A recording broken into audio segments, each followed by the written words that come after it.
Every team, every topic, everywhere. This is Believe.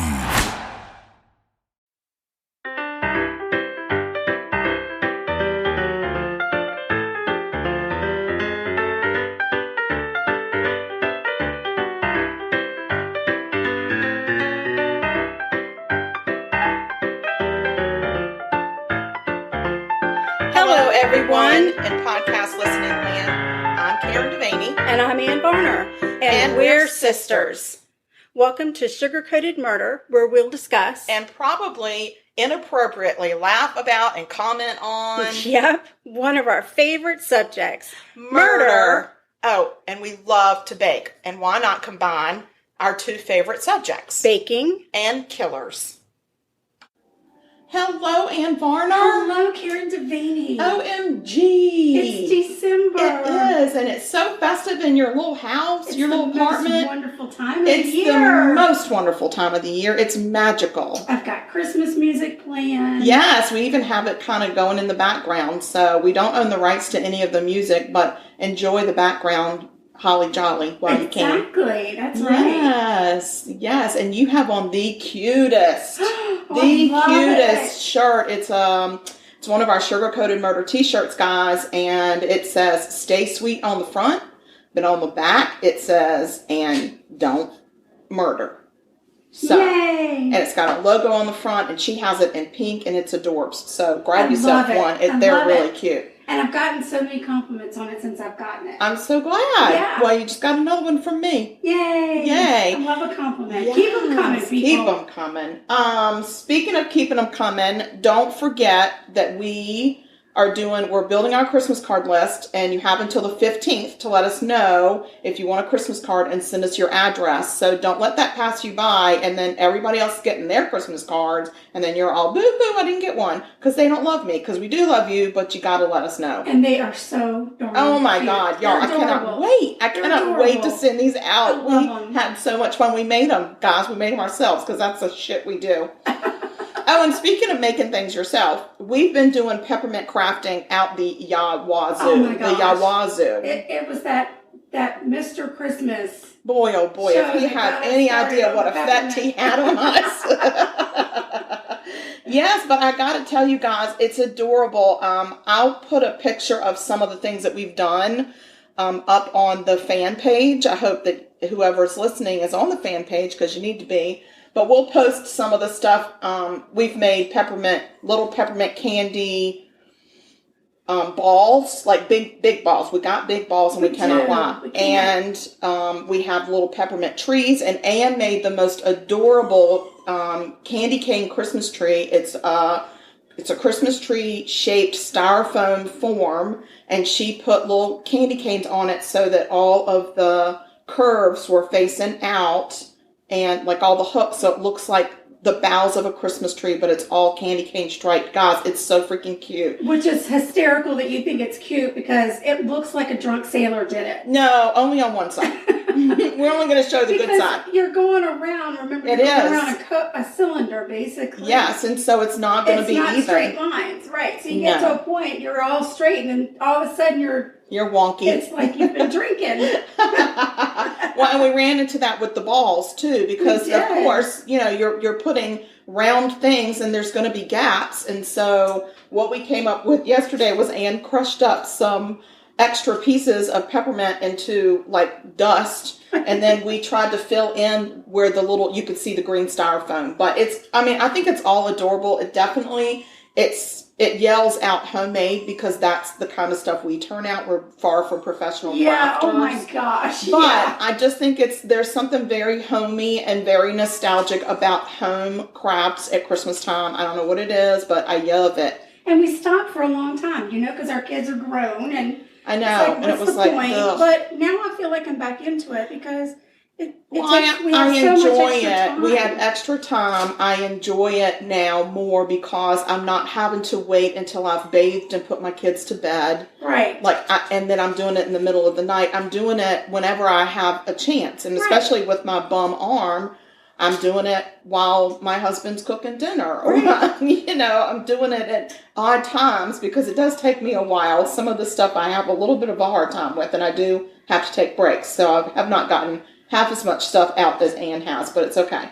So, but we're having fun doing it, and it's really cute. And so we're going to put the pictures out. And if any of y'all want more kind of directions on what we did, we're happy to share with you. And next time we podcast, we'll talk to you about we're making some Christmas garland out of salt dough.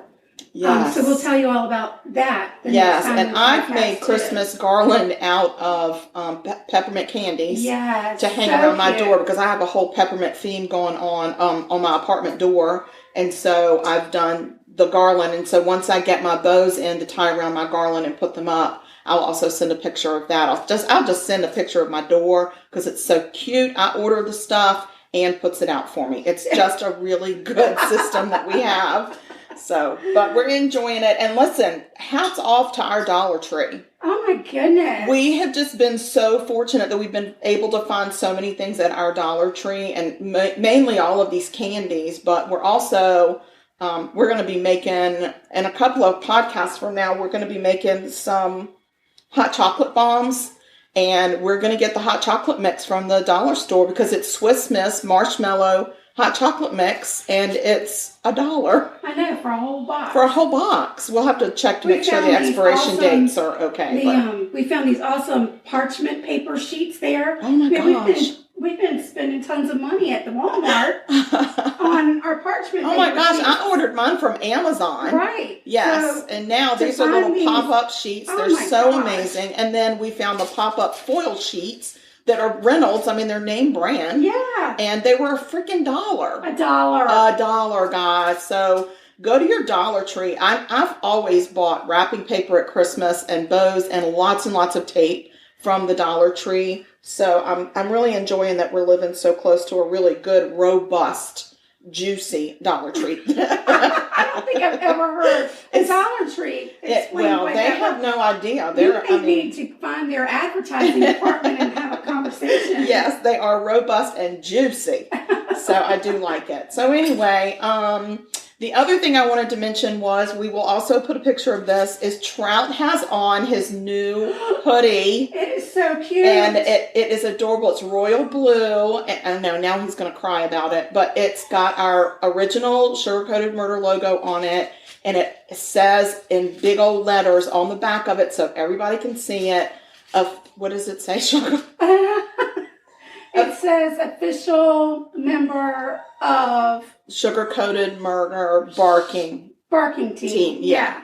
Yes. So anyway, it's so adorable. Cute. You can get them on our shop on Teespring. Yeah. And I've ordered one for my Piper to see if she'll let me put that on her. I can tell you it's so soft that if I could wear it, I would because it's adorable and it's so soft. Yeah. So I really hope she lets me put that on her.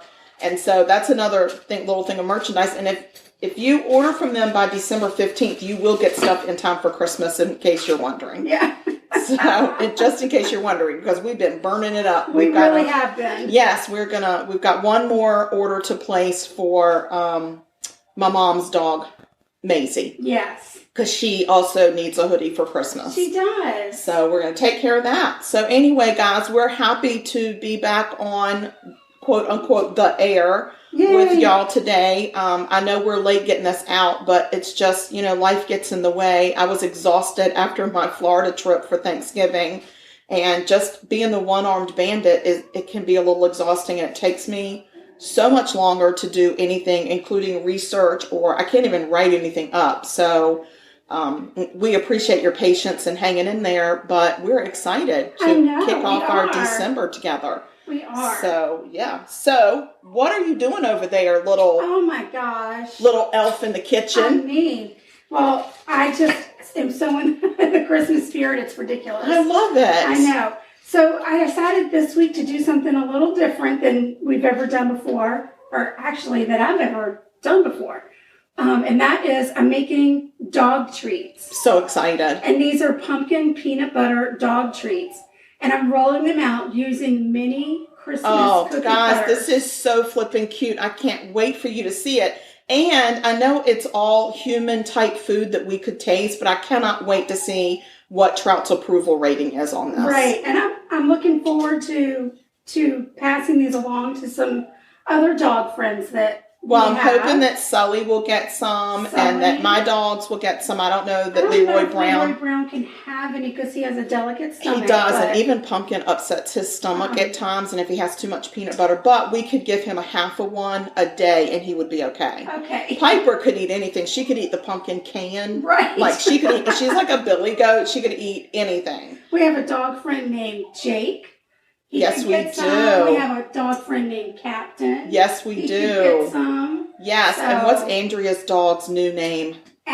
Not Asshole. No, Astro. Oh my gosh, stop I it. thought his name was Prince. I don't know why. No. Whatever. Anyway, Andrea, your dog might be getting some. Yeah, as long as they don't have any dietary restrictions. Then exactly. And we have a dog friend named Banks. We certainly do. And Banks could possibly score some of these too. Yes. So if Trout keeps going the way he's going, he won't have any teeth to eat them with.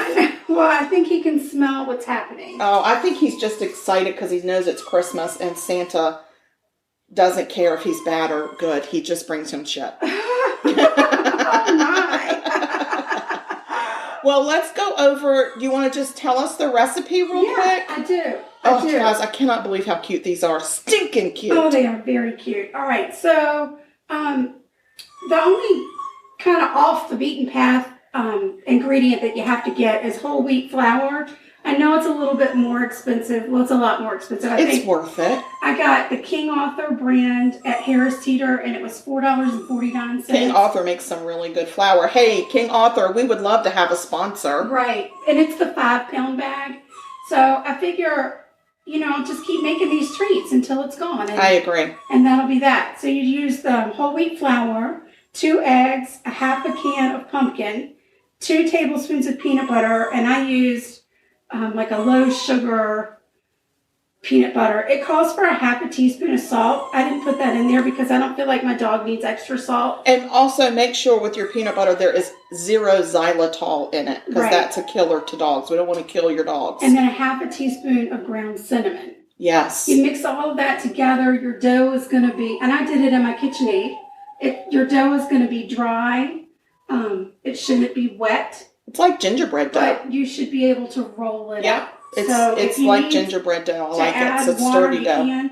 I was very liberal with my peanut butter and with my pumpkin, so I didn't have to add any water. Okay. Then you just, cut whatever shape you want to cut and stick them in the oven at 350 degrees. It takes them about 40 minutes to cook because you want them to be hard and crunchy. Mm-hmm. And that's it. It's easy peasy. So the hard and crunchy is good for your dog's teeth because that's what helps scrape the tartar off, FYI. Yeah. So you should always give your dog hard treats and not soft treats unless they have teeth issues. Yeah. So, okay, well, guess what I'm going to do? I don't know.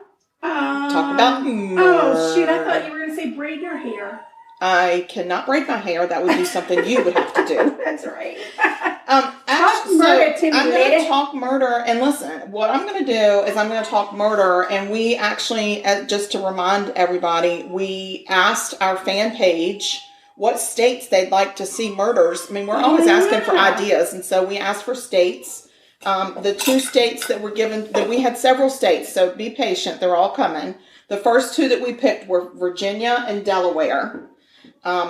I drew Delaware and drew Virginia, and I got to tell you, I had no idea what I was getting into. Oh my God! Because Delaware, I did, but I didn't know how few crime cases we have out of Delaware. Well, Delaware's tiny. It is tiny, and I'm not saying there aren't pockets of places in Delaware that might have some street violence. Right. But what I'm saying is we don't have a lot of historical cases coming out that I would find on Murderpedia or that I would find in the newspaper. So everything that I was looking for, I couldn't find anything except there's a current case going on right now that's not solved and they've just arrested 2 people, but I can't do that one because it's not solved, and Delaware is a little close to South Carolina. Not real close, but too close for comfort when our mama's concerned because she don't like us doing unsolved cases. I don't like doing them either. I love them because I like to pontificate on what's happening. But anyway, so I'm in Delaware. All And right. I had no idea that Delaware ever had a serial killer. Well, I didn't either. But they've only had one. Okay, well, that's good news. And I found it. Good job. It took me a long time, but I did find it. So I'm going to talk about, the first thing I'm going to talk about is this lady named Shirley Ann Ellis. Okay. Shirley Ann Ellis was a nurse, and she was a nurse at Wilmington Hospital in Delaware. She helped AIDS patients undergoing treatment at the hospital. She's a really good woman. And she left the hospital on November 29th, Sorry. It's okay. November what? 29th, 1987. Okay. And she left shortly before 6. And she actually, for whatever reason, had decided she was going to walk to work. Oh. Yeah. So she left the warmth of her family's home. At what time? Did it say? 6 o'clock. In the morning? Nope. In the evening? Yep, Sorry. 6 o'clock p.m. she was going to go. So she was walking to work 14 miles. Excuse me. 14 miles one way. One way to work. And it's cold in Delaware in November, and you've got the time change, and so it was dark. Right. Well, maybe they were having car problems, or you don't know. I don't know. Well, this is what I can tell you. Ellis was a former sex worker. Okay. Who had turned her life around and had decided she wanted to be a nurse. That's awesome. Very, very awesome. So she knew Route 40 well because that used to be one of her routes when she was a sex worker. So she was very familiar with it. So she was 23 years old, and so she left, and she decided, well, I'll walk a little ways, and then I can always hitchhike a little bit closer to the hospital. Right. So, a car pulled up when she was along the way. A vehicle pulled up, and she accepted a ride. And then she was never seen alive again. Oh, no. Yeah. So here is this lady who is a do-gooder, going to help patients that have AIDS. Right. And she gets in a car with a stranger. Guys, don't get in cars with strangers. Let's don't hitchhike anymore. Let's walk in groups, and let's don't do these things. I know it was 1987, so we're far removed from it, and we've learned a lot of lessons, but let's just make sure. Yeah. So there were 2 teenagers out. They were at a makeout spot. Oh. Near, and it was close to the holiday weekend, so Sure. it was in December, and they actually discovered a woman's body around 9:25 p.m. Oh. It turns out that the woman was Ellis. Oh. So Ellis was partially clothed, and her legs were spread apart as if she had been posed. Oh, no. And the autopsy told the story of some really seriously horrible torture and mutilation. Oh, gosh. Poor lady. Now, she had been bound at her feet and ankles. Okay? All right. Because the black duct tape was still around her ankles, even though her feet were apart now. Right. Okay? And then there was also black duct tape in her hair, which they thought maybe had been on her mouth to keep her from screaming. Oh, right. And then right. had been taken out either right before or right after she was killed. Right. So there was no evidence of sexual assault, but she had been sexually tortured. Oh, no. And sexually mutilated. Oh, no. Yeah. And also there was a small ligature, almost like a string, tied around her neck. But she had been repeatedly struck in the head with a hammer, and that's what had killed her. Oh, my God. So there was a lot of bad things that happened. Very bad. Yes. So investigators were stumped because there's no DNA, right? I mean, back in 1987, there was no DNA. So they couldn't figure out why she had been killed. She was not a prostitute, right? Right. She was a nurse. And so they were kind of like, delving into her past a little bit. They saw that she had left the life of being a sex worker. And she didn't have an angry boyfriend. She didn't have anybody in her life that was angry at her. She really just hung out with her family and went to work. Right. And there were no patients that were mad at her. Right. No bad relationships at work. So for a while, the investigators and the local people just believed that maybe it was an interstate trucker that she had gotten in the, that maybe it was a person passing through the state. So, 25 years later, they were still trying to figure this out. 25 years? Okay, so. Oh, Lord. Yeah, so now I'm going to go over here. Hold on. I have to switch documents. I'm sorry, guys. This just isn't an easy thing, but it's okay. It's fine. Everybody understands the plight of your Thank you. situation. Okay.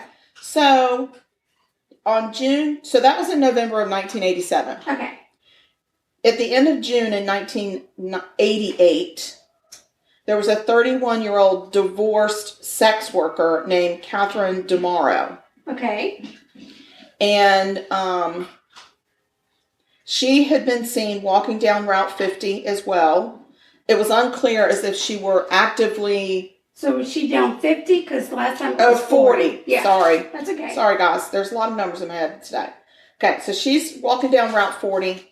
They're not sure if she was, quote, unquote, on the clock or if she was just walking. They don't know if she was in the act of prostituting or if she was just walking down Route 40. Right, but somebody saw her walking down that road. Yes. Right. Okay, so they saw somebody had seen her around 11:30 p.m., but nobody saw her after that.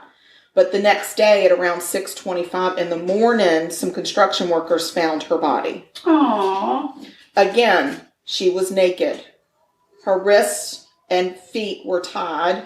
As a matter of fact, her wrists were tied to her feet. Oh, no. Yeah, crazy.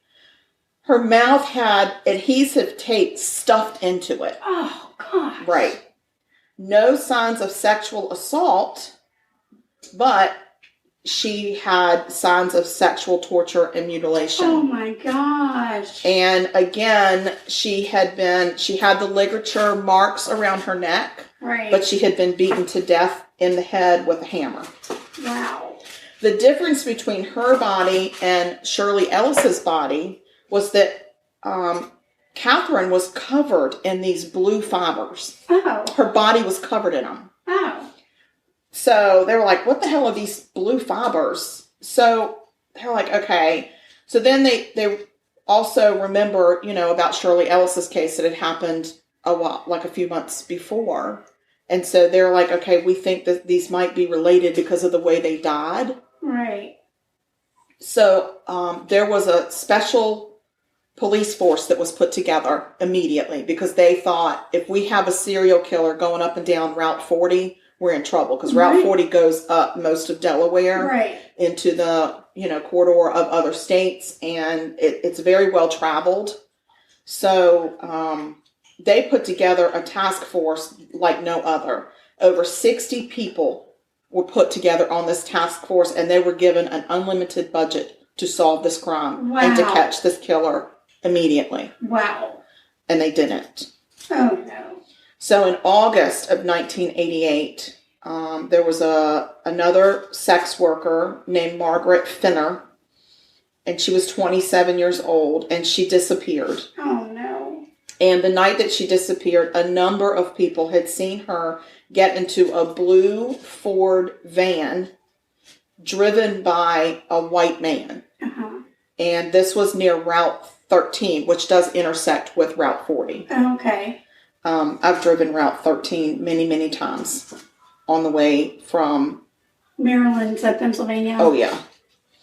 So about 3 months later, her body was found floating in the Chesapeake, Delaware Canal. Oh, wow. 3 months? 3 months. Oh, no. Yes, and her body was so badly decomposed that they could not figure out how she died. Wow. Right, but they felt like okay, we feel like this person might be related because it's a prostitute. Right. And, I think they were able to glean some information from the autopsy that made it seem similar to the others. Right. So this task force, they were absolutely on fire to get this solved as soon as possible. Yeah. So there's a badass cop. Her name is Renee Tashner. Renee. And she's badass. In September of 1988, she starts posing as a sex worker, walking by herself up and down Interstate 40. No way. Because she's a badass. And she says, let me tell him get me in the car. Oh, wow. Yeah. So she goes up. So September 14th, she's doing her little stakeout and everything. And she notices a blue Ford van that passes by her 7 times in 20 minutes. Oh, wow. Yeah. So she said, but he wasn't stopping. So she walked to a more isolated area. Uh-huh. I mean, this girl's got balls of steel. She does. I would Her balls of steel show up our peppermint balls like nothing else. Do. So she walks to this isolated area, and sure enough, this blue van pulls up to talk to her. No way. The driver was a white male. And she noticed immediately because the man opened the door but didn't say anything. Oh. But the first thing she noticed, he didn't say anything. He just opened the door and looked at her. Oh, my. The first thing she noticed, blue carpet all over this blue van. Oh, wow. And so he was nervous. He started trying to convince her to get into the car with him. And she was like, you know what? I think I'm going to knock off for the night because I'm really tired.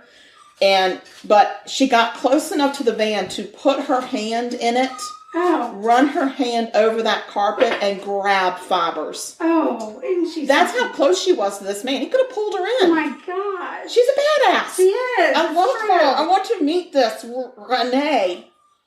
So anyway, she also memorized his license plate. All right. Okay. And he drove off because he got real nervous, and he drove off. All right. So they decided they were going to start looking for the license plate of this guy. So they found a matching vehicle with that license plate, and it belonged to this 31-year-old electrician named Stephen Brian Pennell. I think it's Pennell, Pennel. All right. L. Let's call him Penal. Let's call him Pennell. Pennis.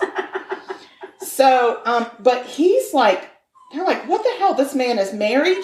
He's the father of 2 kids. He has no criminal record. Nothing. And they're like, why would this guy do this? Like, this is a weird thing. Right. Well, so they're like, Trout is having a hard time. He is, and he's very upsetting me very much. Can you hand me one of these treats and I'll throw it to him, not at him?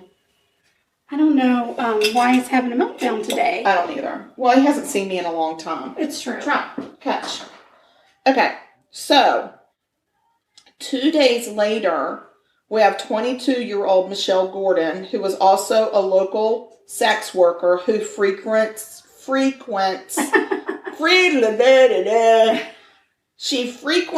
40. Okay. She disappears after entering into a blue Ford van. At this point, why are the sex workers still getting into the blue They're vans? not getting the word out to the sex workers. That's terrible. Right. Yeah, I agree. To me, they should have had cops riding up and down the roads telling people don't get into a blue van with a white man. Don't do it. Don't do it. Steer clear. So she actually she disappears, and on September 20th, her body was found on the rocks of the Chesapeake, Delaware Canal. Gosh. The autopsy revealed that she had been drugged with cocaine, which had caused her heart to stop before her torture had begun. Wow. So I'm not a proponent of illegal drugs. I'm especially not a proponent of non-natural drugs. But at this point, I think the cocaine actually helped her. Maybe. Because she probably panicked to the point that between the cocaine and the panic in her heart just said, I'm done. Yeah. But she had been sexually tortured and also mutilated. My gosh. Yeah. It's very sad. It is. So, and that was on September 20th. 3 days later, 26-year-old Kathleen Ann Meyer disappeared. No. The weird thing is she lived in the same big, huge neighborhood development as the first lady. Wow. But a police officer saw her get into a blue Ford van at 9:30 at night, and he was able to write down the license plate number, and it turned out that it was Penis's car. Oh, man. Yes. Her body was never found. My gosh. Yeah.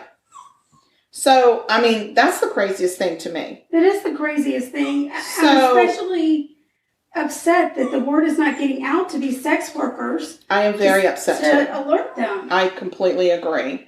I mean, at this point, put a billboard up. Yeah. You know? So anyway, the public prosecutor decided that they had enough to get a police search warrant of the van. So they went and confiscated the van and arrested Penis.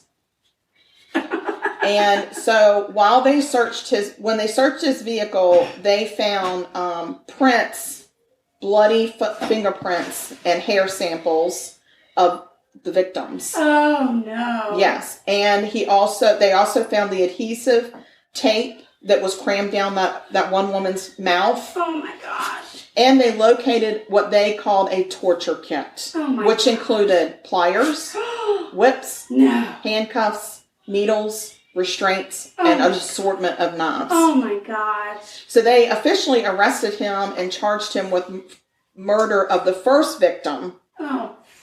And also charged him so the first victim, they charged him with murder of her. And then they charged him with killing the other three, but it was a not the same murder charge. It was a lesser murder charge. Okay. And that the only thing that gets me there is why I don't understand why the first one was considered murder. And I think it's because they felt like she got into his car and she was kidnapped because she wasn't a willing participant because she wasn't a prostitute. Right. And the other ones were prostitutes. And so they got in the car willingly with him. I don't think there should be a difference. Once you're in the car. But it could also be a difference in the amount of evidence they maybe have. So. Maybe. Yeah. They gotta charge him with what they think they can convict him with. True. So he was charged with killing Ellis, DeMuro, and Gordon immediately. Okay. There was one that washed up on the Rocky. Right. And she was too decomposed. They could not. They couldn't. Yeah, because it wasn't enough, I'm sure. So they went to trial. And, of course, the first thing that the defense attorneys do, which I've had to learn that this is just their job. They claimed that the initial fibers that were taken from Miss Badass Renee, right, that they were unadmissible because they were illegally seized. Oh my gosh! And they wanted the judge to throw those out. Well, without those initial fibers, they had no reason to follow the van. They had no reason to do it. Like they had no reason to look at this man. They had no reason. And so that was going to hang. That was a huge that was the cornerstone of the prosecution. Well, thankfully, the judge threw out what the defense attorneys claimed. They denied it. So he dismissed it. All right. So he said that because the carpet was visible to Officer Tashner's eyes as soon as the vehicle door became open, then those fibers were legal because they were within her sight. Right. So she didn't break into the car and get them illegally. So once the fibers were shown, they could see that it had those fibers that she had gotten had DNA residues belonging to some of the victims. Right. Good. So this was the first trial in the United States where DNA evidence was used as absolute legal evidence. This was huge. Yeah. Like there was no where DNA was like the cornerstone of the prosecution. This was the first one. Wow. Yeah, so this is a huge case. Yeah. I mean, way to go, Delaware. Yay. So the judge actually set legal precedent and listened to the opinions of experts and scientists who helped explain and verify what DNA evidence was. Right. So I just, yay, y'all. So, the strongest evidence that they had at the trial was that Penis Head decided to stop okay, let me get this straight. Penis Head, okay. Mom's gonna love this. Penis Head's attorney decided to stop representing him because of the things that he heard about his client. Oh, no. He was so disturbed. He said, I can't. Right. This is what this guy has told me, and I can't represent him because I am so disturbed by this man. Right. And I can't even be in his presence. Like, hello? I didn't even know you could do that as a defense attorney. I didn't either. So, anyway. I didn't realize you could claim he's too scary. I'm not scared of him. I ain't getting in a room with him. Oh, my God. I'm too scared to visit him at the jail. So, he testified that Penis Head had told him how he had picked up Demaro and paid her for sex and then killed her. He also added that his former client showed no remorse and spoke without emotion when he talked about the sexual mutilation that he had performed on her. Wow. I know. Did the judge let him go off the case? He did. Wow. He did. And that testimony caused a great deal of shock amongst the jury. So now they've got jury members that are absolutely traumatized by what the ex-defense attorney gets on the stand and tells about his ex-client. Like, this is unprecedented. Wow. I'm really surprised that the judge allowed the jury to even hear it. I am too. I am very surprised. So there was a psychiatrist. Please don't tell me at the end this guy gets off. Just stop it. So the psychiatrist actually told the court that they questioned the sanity of Penis Head. Oh, gosh. And yet he was still charged with all 3 homicides. Good. So the jury deliberated for 8 days, and they set a record for the longest deliberation in Delaware legal history at that point. Oh, wow. They argued and argued and argued because I guess of all the things they had heard and if we don't look at the fibers, do we look at anything else? But we do look at the fibers. It was just, they went around and around and around. Wow. So on November 23rd, 1989, the jury reached a decision and convicted Penis Head. His name was Stephen Pennell, in case you want to look him up, but we like to call him Penis Head. They convicted him of murdering Demaro and Ellis, the first 2 victims. They acquitted him of Gordon's murder because they said there was a lack of evidence for that murder. Mm-hmm. So, and they decided they did not want to recommend him for the death penalty. They gave him 2 life sentences. Okay. So, here's something very touching. Shortly after the case wrapped and he was sent to jail, a bouquet of flowers was sent to the prosecutor's office. And the note read, "Thank you. You made us feel human again." Nice. Signed from the women of Route 40. Oh, that's nice. It just gives me chills that they said finally somebody gives a shit if we get murdered. Exactly. So Pennell got a new lawyer. Penis Head got a new lawyer, and that lawyer appealed the court's decision on the grounds of how they obtained the fiber. Right. And the court dismissed it again. And based on new evidence introduced at that appeal case, they then went back and convicted Stephen Penis Head of murdering Gordon and Meyer. Oh. So now, you're going to appeal? Well, we're going to charge you with 2 more murders, motherfucker. Oh, no. That's right. Sorry, Mama, but this guy is a penis head, and he deserves that MF. Oh, my God. So at this point, Penis Head dismisses his lawyer and asked to be represented by himself. Oh, great. And the court said, all right, we're going to let you do this. Oh, God. So in a surprising move that shocked everyone, he announces that he would like to receive the death penalty. Oh, okay.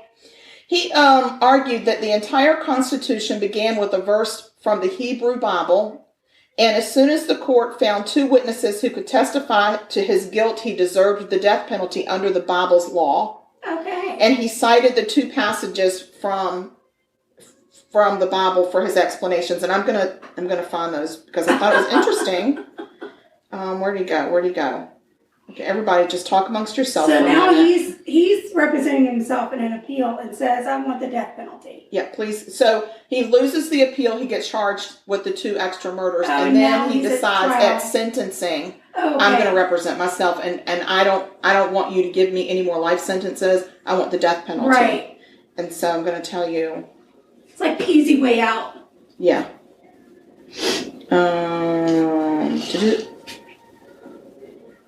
I just don't think it's a good idea to ever represent yourself. I don't think it's a good idea either, but I really love it when stupid people represent themselves. I mean, I'm sorry, but... I guess unless you're an attorney and very familiar with the law, otherwise maybe don't. Exactly. Just don't do it.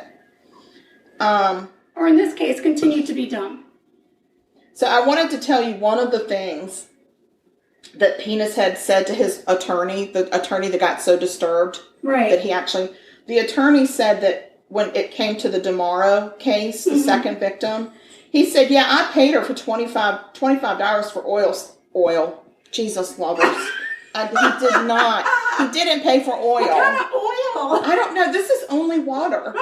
Like, what is happening today? And I was so close to sending you a text before we started and say, is it too early for bourbon? And it is not too early for bourbon. And evidently I needed the bourbon to get through this story. Well, on the break, we may have to send a text to your husband downstairs. Please saying, bring the bourbon. So anyway, he said... Yeah, I picked her up and paid her $25 for oral sex, and by the time I dropped her off and left her, she asked me for $10 back. Oh God! So he's joking. Like, this guy is so disturbed. Yes. So I mean, Oh, that really upset. That was Ralph. very upset. Well, first of all, he doesn't like to talk about the oral sex, and the second thing is. He absolutely, all right, hold on. I don't know. You're all over the place. Now, just wait. I'm trying. All right, so he ended up pleading no contest to those 2 murders and then the 2 extra ones and then asked the Superior Court to sentence him to death. And then he said, I'm not confessing, I'm just saying the Bible says... This is what the Bible says. It's not according to him. It is what the Bible says, but he's using it in court. This is Numbers chapter 35, verse 30. Whoever kills a person, the person shall be put to death. Oh, well, there you go. And he also quoted Genesis chapter 9, verse 6. Whoever sheds man's blood by man, his blood shall be shed. Oh, well, so based on that, because they had witnesses saying that he killed 2 people. So I'm not saying I did it. I'm saying that according to the Bible, what is happening? We were playing. No, this is no time for play. Penis head. Sorry. Penis head is in court quoting the Bible. I'm sorry. Please. Okay, so he says the court found me guilty on the testimony of witnesses, so I'm asking to be put to death by the state's laws and God's law. And then he said, that's all I have to say. There you go. So, Halloween 1991, he was sentenced to death. Nice. Under Delaware law, all death penalty cases are automatically appealed to the state Supreme Court. Pennell, Penis Head, appeared before the 5-judge court on February 11th, 1992, to ask again for his own execution. He remains the only person to represent himself before the state Supreme Court and the only one to ask for death. Wow. Although he still refused to admit guilt. Oh, right. Well, I mean, yeah. I'm not saying I'm guilty, but the Bible says if you kill people, you should die, and I'm thinking I should die. Yes. But I'm not saying I'm guilty. Yes. So he said... He never used first person either. He always spoke to himself in third person. And he said, the perpetrator must have sensed a pleasure in the killings. Oh, my. Yeah, so he's calling himself the perpetrator. Since he did not just commit one, but continued the same depraved manner on the others, the pleasure is evident. Oh, God. So he's saying in court, I enjoyed this. Right. I don't have remorse. It was fun. I had a great time. Oh, my gosh. Yeah, I've had the time of my life. Like, he probably tried to do the Dirty Dancing catch that they did. Yeah, it was like, I've had the time of my life. Catch me, Judge. So, although I don't know that Dirty Dancing was out in 1987. I don't know when or 92. We're in 92. Sometime in the 90s. Yeah. So well, anyway, no, I think it was out. I probably so. Maybe that's where the song came. Maybe the song was written because he said in court, "I've had the time of my life." Oh my gosh, it could very well be the inspiration. We have uncovered one of the most the biggest music mysteries of all time. You're welcome. Look at us go. So the crazy thing is, he was very impassioned as he spoke about the perpetrator, and it was so awkward and so surprising to the justices sitting on the superior court. They didn't ask one question. Oh, wow. They just sat there and listened to him, and they were like, and then they unanimously agreed to execute him. They were like, yeah, this dude's got to go. You got to go, bud. Yes. So a date was set for execution for March 14th, 1992. All right. But two attorneys on their own accord actually filed more appeals on his behalf, but they were dismissed because of lack of standing and because Pennell never asked him to be. That he never said, "Can somebody file an appeal for me?" These two jokers just decided to read the newspaper and help try to get this guy not killed. Right. So the reason that the attorneys filed it, though, was not on his behalf, but on the behalf of his wife. Oh. Who, by the way, was still trying to fight for his life. No. After he says in court, "I've had the time of my life, dude. This was so much fun." Right. It's evident because I continued to do it and I did the same thing over and over again. You gotta get in on this because this is fun. Like, she's trying to fight for his life. I'd have been like, let me pull the damn switch. Right. Yeah. So. Wow. Anyway. Her little heart and all her other little parts, she lost. And he was scheduled for execution. And shortly before Penis had died, he called his attorney from prison. He had not heard from him at all since the case. And he asked his attorney to sit next to him. Because he had agreed to speak to the media right before the execution, and he asked his attorney to come and sit next to him during the interview because he didn't want to say anything stupid. Dude, you said something stupid. Right. You are stupid. You're a penis head. Right. You did this to these poor innocent women who didn't deserve the torture, the mutilation, the horrific way that they died, the horrible, terrifying fear in them. So you already did something stupid. Right. And why not have your wife sit next to you? Because she's stupid too. It's too late, man. Too late. So on March 14th, 1992, he was the first man executed in Delaware in 46 years. Wow. Yes. He also never did tell them where the body of Kathleen Meyer was. Although everybody hoped, including her family and the investigators, that he would say where he dumped her before he died. He didn't. Right. So, but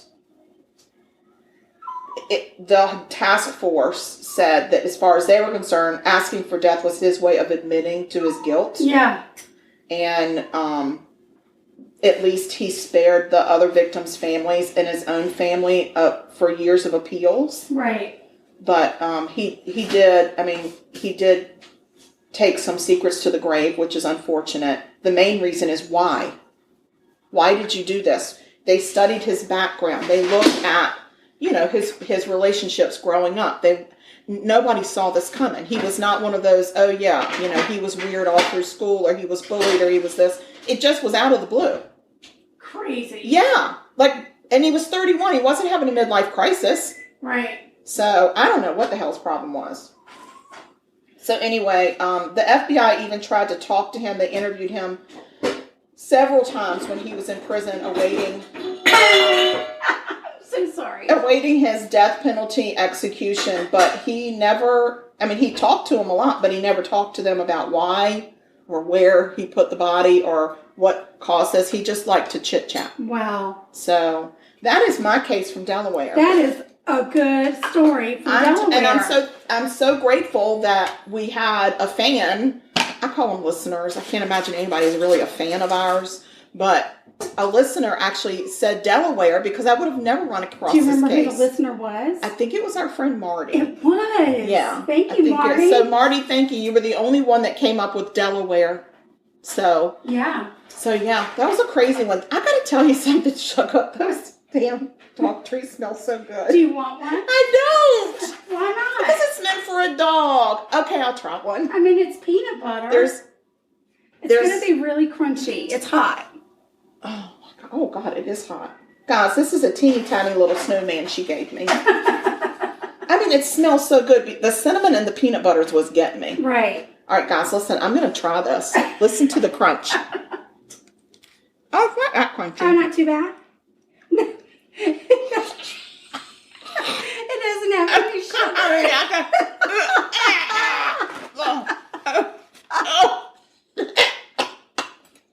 Oh my God, we're going to go on pause. And when we come back, I'll tell you a story about dear God in heaven. I've got to get it out of my mouth. Can you put it on pause? Oh, God. I don't think they want. Okay, we're back. Woo, girl.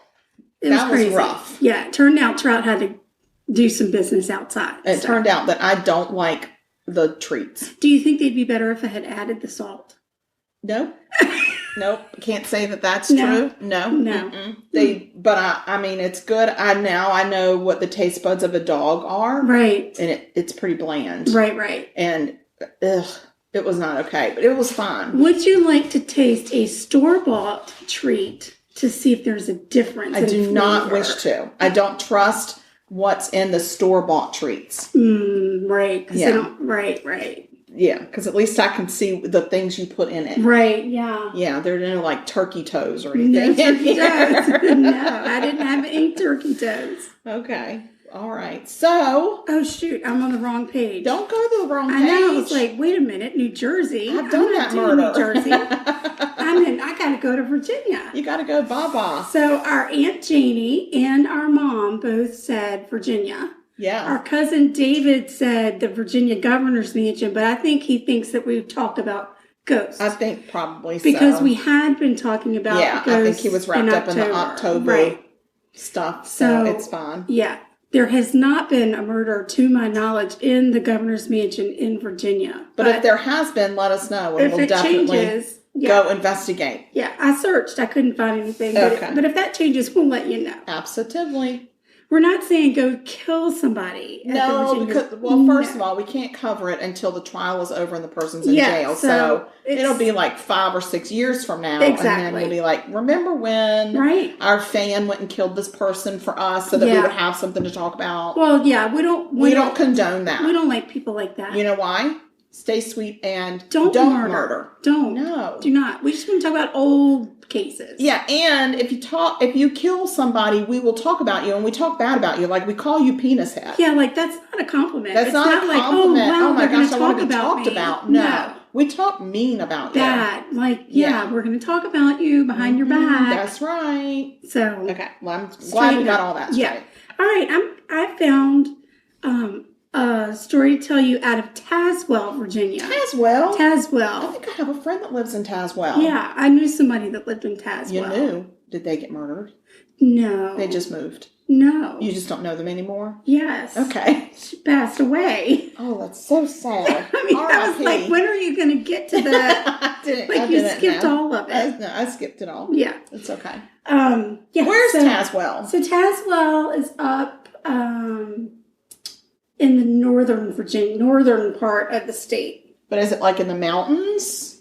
It is like close to Roanoke. Okay. So mountainous. I think it's not too far from Roanoke. Okay. Well, there you go. Shout out to Tazewell. I've not been to Tazewell. Okay. We go like to I haven't been up to the Blue Ridge Mountains in way too long. Turkey's age. Yeah, it's been too long because I love it there. It's beautiful. It's gorge. We have to go up there. I do still order my mother coffee from the Lexington Coffee House, though. Up in the mountains, good. So. That's a good thing. Maybe we should go up there and take a trip to the Lexington Coffee House. Lexington Coffee House for a spot of coffee. A spot of coffee. All right, so here we go. Bear with me because I know my voice still is not 100%, but... No, but she's working on it. I am a witness to this. Yes, I am definitely. Believe me, if it irritates you, it irritates me 10 times worse. Okay. Okay, so Danny Pruit is missing. Danny. I know. Her mom... Oh, Danny. No. Girl. Yes. Dang. Her mom and her twin sister have looked everywhere, and her kids are worried sick. Oh my gosh, how old is she? She's 29. Lord of mercy, Danny. Yeah, she's a single mom. Her kids saw her leave the house around 3 in the afternoon, but they haven't seen or heard from her since. Okay. Her sister talked to her around 2 o'clock that afternoon, and her roommate heard her on the phone with somebody telling them that she would meet them 1 street over from her apartment. When police go to the apartment, they talk to Danny's roommate, Chris. Chris also happens to be Danny's ex. Wait. It happens. They dated or they were together in some way, shape, or form. And they broke up and they're still living together, or then they decided to live together? They're still living together. Okay. I think that. But there's another roommate too, but I'll get to that. Oh, okay. So, she's a single mom. She got to do what she got to do. I'm not. Right. Believe me, I'm not judging. Yeah. No, I'm just trying to get to the details. Right, but I get why maybe she broke up with this Chris guy because he's kind of a jerk. Oh my. He's a real jerk when the police go jerkwad. to talk to him. He's being very aloof with them. He's not being forthcoming with information. He actually tells the police officer, "I'm just aggravated at the situation. I'm aggravated. He's the one missing. I'm aggravated that I have to try and find her. I'm aggravated that this is even happening." What a turd. Right. Like, what is the problem? But whatever. He doesn't want to answer any questions. He just wants them to go away. Well, we're not going away. Yeah. The following day, the police go back to Danny's apartment with a search warrant. Mm-hmm. So they're like, we don't know about you, man. We are not going away. No. Turd face. They search the apartment and they find nothing unusual. But as they're wrapping up their search of the apartment, they get a message that Danny's sister called the police station to say that Chris, who was not at home during the search, had found Danny's car. Oh. Right. So police immediately Imagine how aggravated he was with that. Now he's really pissed. Yeah, now I found a damn car too. Right. Now he has... now the police are going to go over to where the car is. Well, her family is there. Chris is there. The police arrive. They can tell that the car has been wrecked. And as they start to look a little closer, now her family didn't really do anything. They just showed up about the same time the police had. Uh-huh. Chris had been there a little bit longer. Okay. So the police start to look at it, and there's blood on the back bumper and outside of the trunk. Oh, no. Right. Oh, no. So Savannah, Danny's roommate, is at the scene, and as they're she's checking, the third roommate. She's the third roommate, Savannah. So, and I will say, when he found the car, he noticed that the car was dented in the back, and he saw that there was blood on the bumper and on the trunk. So he kicked it really hard to see if he could get the trunk to come up to see if she was in it. Wow, what a great guy. Yeah.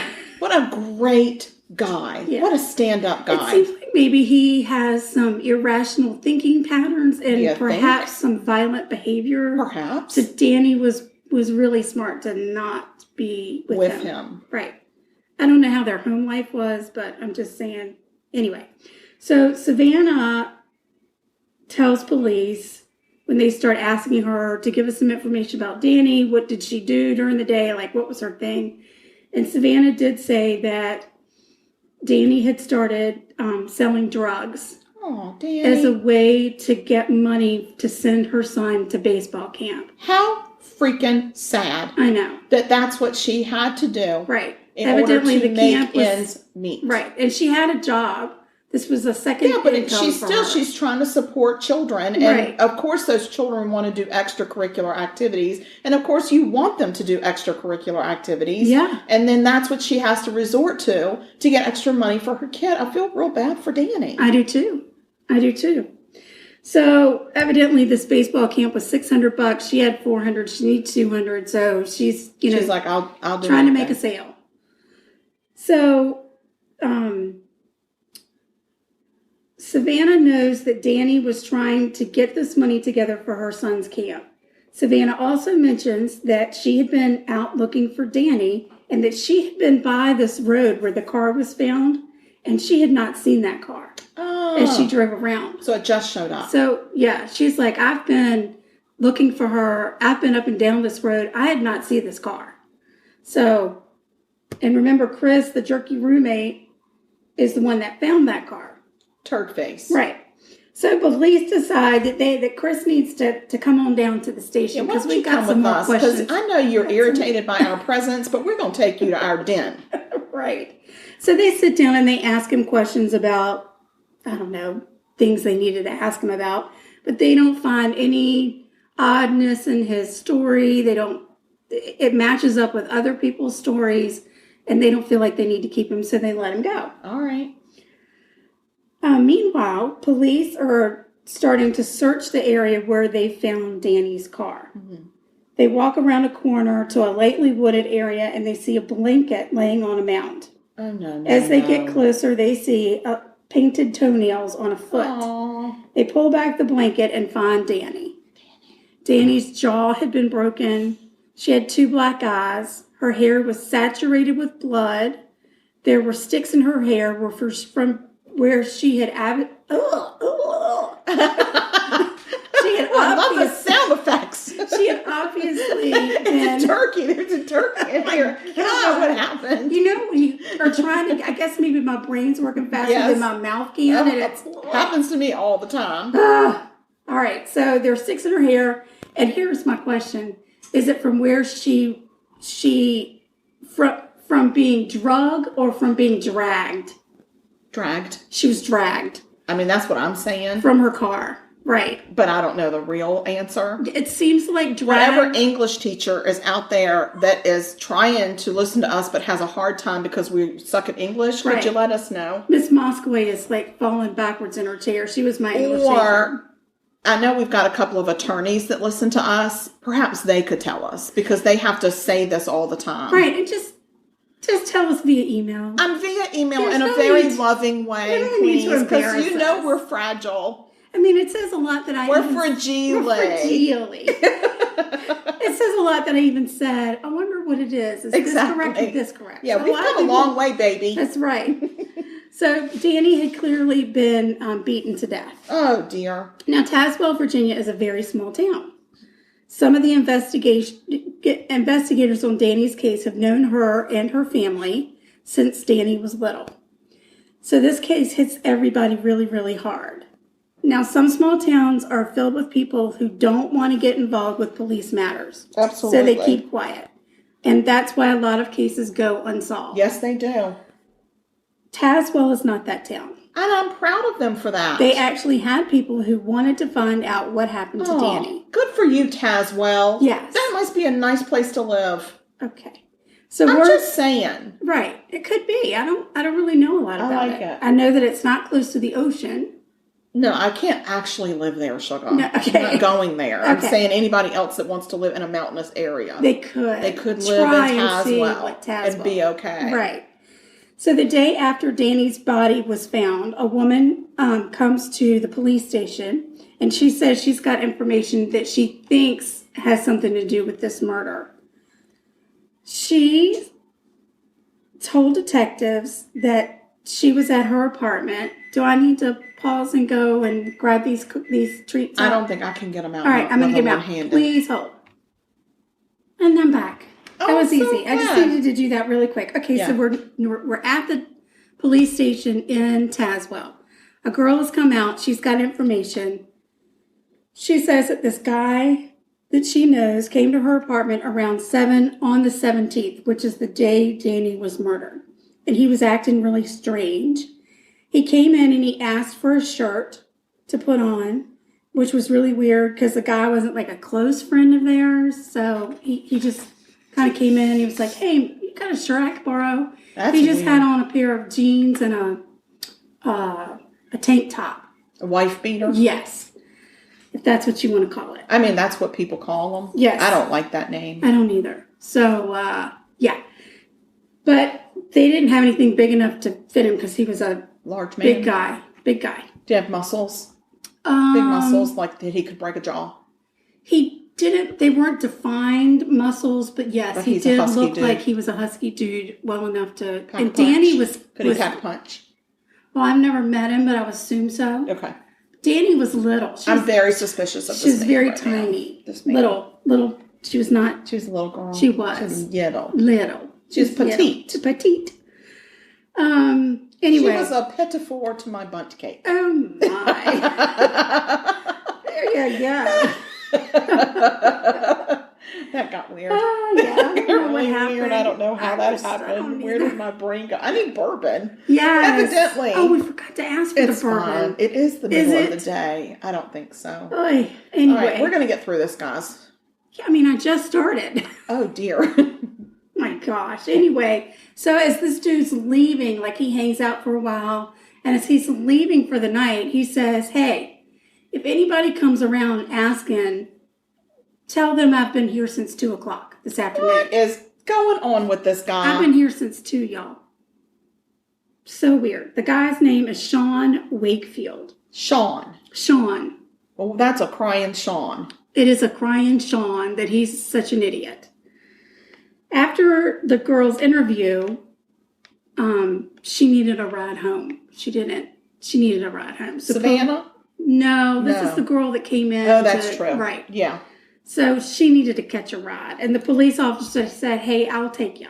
Okay, that was nice. Which was really good because she that's remembered the kind of service that the Tazewell Police Department offers. God, they're awesome. They're really incredible. Nice. What a cordial group of citizens. Yeah. Way to go, Tazewell, Virginia. Oh, I'm loving them. Okay. But the girl remembers stuff in the car, on the car ride home. I love it. She's like, something else that was kind of weird is I actually ran an errand with him the next day. Like we had to run an errand. Okay. I'm sure in this circle of friends, maybe you could think about what the errand could have been. Maybe some drugs. Maybe. Okay. Yeah. That's what I was picking up, even though she may or may not have been laying it down. But as they were driving down the road, Sean sees a police car behind him. Mm-hmm. Now, the police car doesn't have its lights on, nothing weird. He completely freaks out. He's like, oh my God, I got to get off this road, and starts handing this girl clothes to throw out the window. Clothing. Now, remember, this girl has not heard anything about Danny missing, nothing. At this point, she has no idea. So she's like, all right, I'm going to throw it out. Because she's in front of the police officer? Maybe she's thinking there are drugs in it. I have no idea. But yes, I personally would say, get me out of this car. I'm not throwing anything out. Yeah, I'd say, slow down. I can't get it out. I can't get out. Slow it down. Waving my arms at the police officer. I would be using the clothes to flag down the police officer. Yes. Please come get me. There's something very wrong here. Dude. Now, the lady is actually able to remember where she was on the road, and police go and pick up the clothing, which were a pair of pants, a big flannel shirt, men's flannel shirt, men's pants, and a men's hoodie. How interesting that there was things, shirt type things that you might forget to put on. Right. And need to borrow another shirt. Need to borrow something. Right. And that clothing had some blood stains on it. So, not looking good for Sean Wakefield. Sean the shit Wakefield. He sucks basically at trying to hide stuff. Basically. So he's not very good at hiding evidence. That's what we know about Sean at this point. Police need to find Sean and ask him what the hell. What the flippin' hell, What the Sean? hell, man? What the hell? Dude, what up? The hell? They look up Sean in their handy-dandy police system. Okay. And bingo, they found him. So easy, because he was in jail. He actually got picked up on a probation charge the day after Danny's murder. So, I heard it's against probation if you're an idiot. They just pick you right up. I think that's exactly maybe what happened. That's how Somebody he breached said, it. "Oh my God, that guy again." That guy's an idiot. Oh, he broke probation. We're getting him because he's an idiot. Yeah. So they call Sean from the jail, and he and his attorney come to the police station. Hey, yo, Sean. I watched a TV show called The Murder Tapes that shows the interview with Sean and his attorney, which is incredible because the attorney is actually eating her lunch. She's eating her lunch while attorneys are very busy, and this was not scheduled this was not pre-scheduled in her day planner. Okay. So therefore she had to bring her tuna sandwich and chips with her she had things to do. Okay. And eating is essential. I understand. Please forgive me, Sean's attorney, for bringing to everybody's attention that you looked completely uninterested and unprofessional eating a freaking sandwich during a taped interview on a murder investigation. She's fine, Ann. Okay. She's fine. Leave her be. It wasn't in her day planner. All right. This was an ad hoc meeting. So they start asking questions about Sean's day, the day that Danny went missing. And there's some big gaps in Sean's schedule. Oh. And when they really start to press him on it, the attorney, now done with her lunch, says, belches. "We're done with the interview. Wait. That's it. We're done." She just needed a place to eat her lunch. I mean, I hate eating in my car. Nobody wants to eat alone. Nobody. No, they don't. Yeah. And they like to be entertained. A little chit-chat with lunch. That's what people like. I understand. I get it now. I didn't realize lunch is a social thing. I understand. Gosh. I'm sorry to tell you that a lot of days I eat lunch alone, and I'm okay. I'm just saying it's not what you prefer. Okay. So, let me tell you a little something about Sean. Okay. He bad. He a shithead. He bad. Because he was on Sean probation. Sean is a shyster. He was on probation. And he was wearing an ankle monitor. So he's also bad at trying to hide shit. He's not just shysty, he's stupid. Stupid. Come on, man. Come on. Dude, what is your problem? Right. The police are probably thinking, yeah, we really could give a shit about what you have to say. More importantly is, where have you been? And don't answer, because we know. We can tell you where you've been, so don't even bother with us. And let me tell you a little something about Tazewell. Okay. They got a lot of cameras around town. Oh my, yet another reason to live there, because it's very safe. Very safe. It is very safe. Just don't pick your nose in public. You might end up on TV. Oh gosh. Yeah. It's very true. Mm-hmm. Ooh. Mm-hmm. So the police... And pick your clothes wisely before going out. I think that's a good idea too. Yeah. All good advice. I'm sure everybody in Tazewell dresses very well though, because they know they're all on TV. Exactly. Oh, I wore that 2 weeks ago. I can't wear that again. Investigators go through hours and hours of surveillance tapes in town, and they come across footage of Sean in Danny's car at an intersection. They continue to track his movements to the spot where Danny's car was found. The police then go, there's a construction site next to where they found Danny's car. Mm-hmm. They go to that construction site, to the trailer, and a lot of construction sites have a lot of cameras up because they don't want their equipment stolen. Exactly. Or when it does get stolen, they want to know how to get it back. Exactly. And evidently people do like to steal a bulldozer here and there. They do. It's the crazy. Like a joyride situation. Right. Why? Just buy your own bulldozer. Yeah. Park it in your damn driveway. Right. And just get over it. Don't take mine. No. Go to auction. Get a used one. Get one somewhere else. Yeah. They probably have them on Craigslist. I bet you I could look one up right now. They're probably on the community market page. Of course they are. Oh my goodness. Find your own bulldozer, people. Yeah. They look at the construction people let the police copy their surveillance onto a thumb drive. And when they go and they watch the video, they they see Danny pull up in her car, followed by Sean in his truck. Then they can just barely see the image of Danny out of her car at Sean's truck, and then all of a sudden she's jerked away. She's jerked away? And that's it. That's the last anybody ever sees of Danny. About 10, 15 minutes later, they see Sean's truck leave, and then they see Sean walkie-pooing up the drive. With his ankle monitor upon him. Correct. Then they see... And y'all can't see this, but we're both using our fingers to I do walking in the air. That. But if you were here, you'd be like, oh, great added feature of this podcast, that finger motion for the walking. Yeah, do it. You do now, it too. Yeah, everybody do it. He was walking, right. into the camera view with an ankle monitor on. Right, to Danny's car. Oh, dear. Then he gets in Danny's car, and he drives away. Bye-bye. Bye-bye. Sean, right. The stupid shyster who's bad at pretty much everything. He's bad at life. This is not a good plan that he had. Whatever it is that he's up to, it's not, no good. It's not okay. So they got him. They got him. They get the DNA evidence back from his clothes. It's got Danny's blood. It's got his blood. The blood on the trunk was Danny's. They got him. Okay. But they have circumstantial evidence, right? I mean, I guess. It's just circumstantial. Because what? They don't have him on tape killing her? They don't have him on tape killing her. Right. But her DNA, her blood is on his clothing. Right. Well, that's the part that actually puts the nail in his coffin. Yeah, that's not circumstantial. I mean, that's a bad circumstance, but that's factual. Right. So Sean is charged with capital murder. Okay. But the charge is not deleted. Holy crap, I need bourbon. Is reduced. Thank you.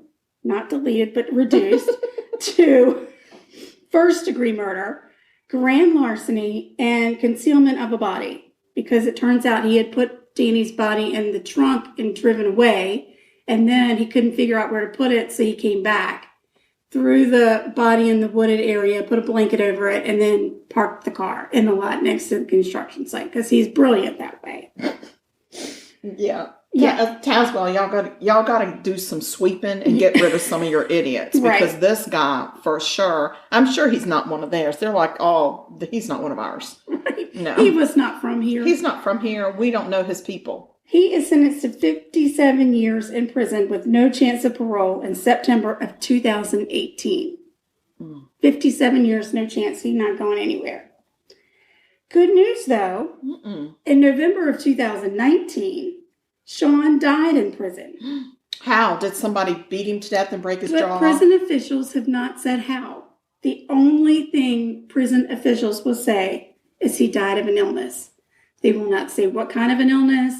They don't, nothing. His illness is being an asshole. They said he's got assholeitis and he died from it. That's exactly what he died from. That's what he died from. Yeah. Do we know how they knew each other? Was he her dealer, or was he a person purchasing drugs from her? He was purchasing drugs from her. Okay. He had gone to buy an 8-ball of cocaine. I don't know what that means. I don't know what that means, but... Does it actually, is it in a ball? I don't know. Okay. I really don't. And what's the 8? I'm scared. Is there an 8 on the ball? There might be. Or is it an eighth of an ounce? I don't know. And I'm too scared to Google it because I don't want people to think I'm a drug dealer. And we work for the government. Well, yeah. We don't want them to be like, what's our employee doing here? I've heard it said often that that's how you would purchase cocaine in an 8-ball. An 8-ball. I don't know. Get it. Anyway, and he decided... Anybody out there that knows about cocaine, it's fine. We don't need to know. Don't email us and tell us. Don't cloud my brain with cocaine facts. I can't put other facts in there. Please leave the cocaine facts away. Too many other things I need to know. Yes. What we do need to know is Sean was a shithead. Yeah. And he died from shitheaditis. And he was being greedy. He decided he wasn't going to pay for them drugs. So he was just going to kill this sweet little girl instead. Killed her. What a beat her to death. What a turd face. I know. What a jerk. God. Yeah. Well, he's dead now. Just pay for the drugs. Bye, Sean. Bye-bye. Bye-bye. Bye-bye. Mm-hmm. Bye-bye, Sean. Yeah, it's sad because Danny's kids had to grow up without her, and she didn't get to see her kids grow up. No, and she deserved that. And from the looks of things, her death was pretty damn painful. Yeah. And not okay. No. What's wrong with people? They're just mean. Yeah. Tazewell, I'm hoping that was the last of the mean idiots in your town. Yeah. Let's hope. Yeah. So, everybody from Tazewell, let us know how good your town is. Yeah. Send us pictures. Let's hear about the good things in Tazewell. Yeah. So that's it. That's our murder. That's it. We did our murders. We one did our in murder. Virginia and one in Delaware. Well, your dog has to chase the treat. Oh, yeah. Trout. Do you want to tell us how? You want a treat? Do you want a treat, buddy? Don't make him be loud. I want him to now. No, now he won't. Because we have more things to tell him about. Well, while you're getting the treat, I'm going to say something. Okay. We have social media. Oh, my God. We really do. And we're on Instagram. And our Instagram handle or name or tag. It's not a handle. Is it? Because I thought that was like for a CB radio. But whatever. It's at Sugar Coated Murder.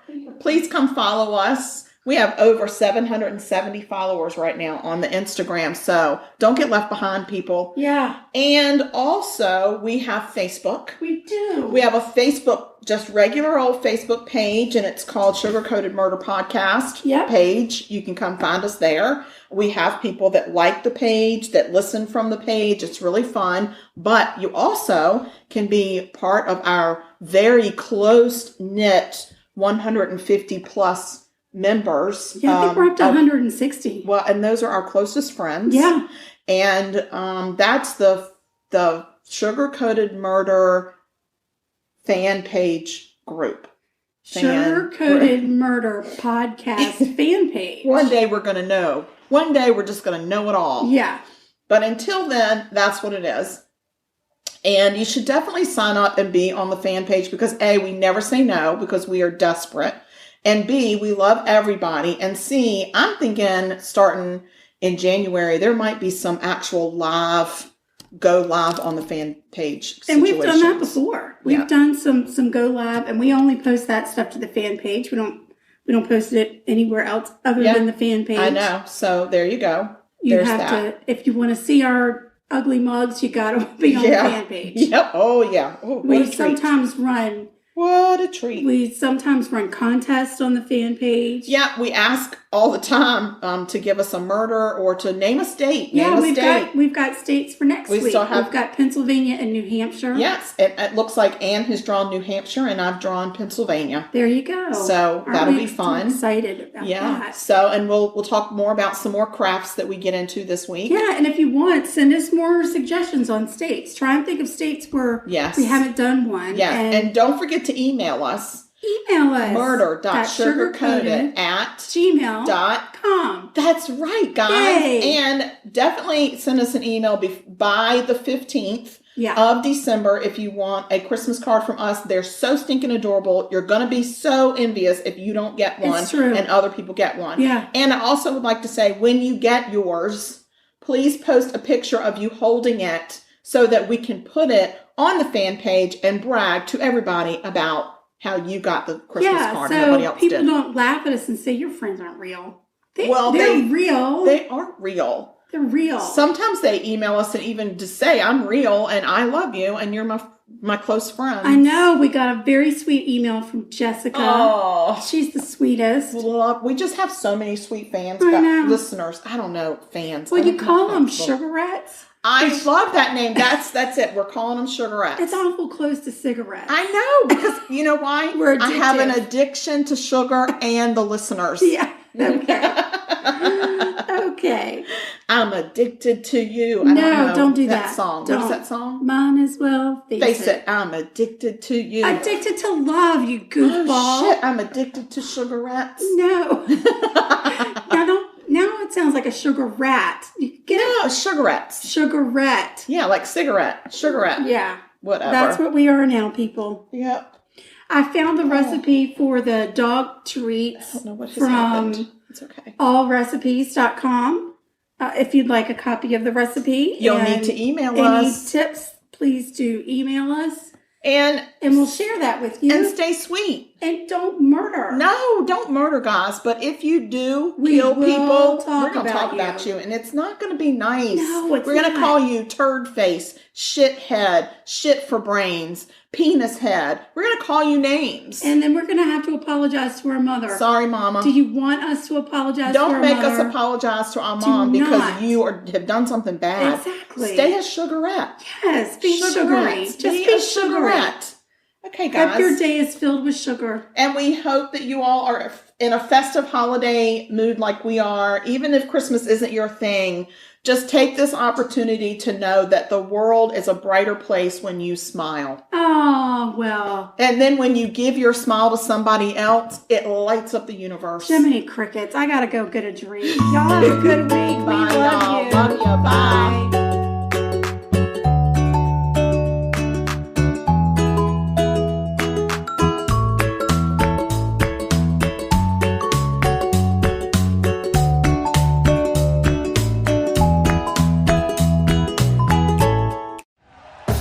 Thank you for listening to Believe.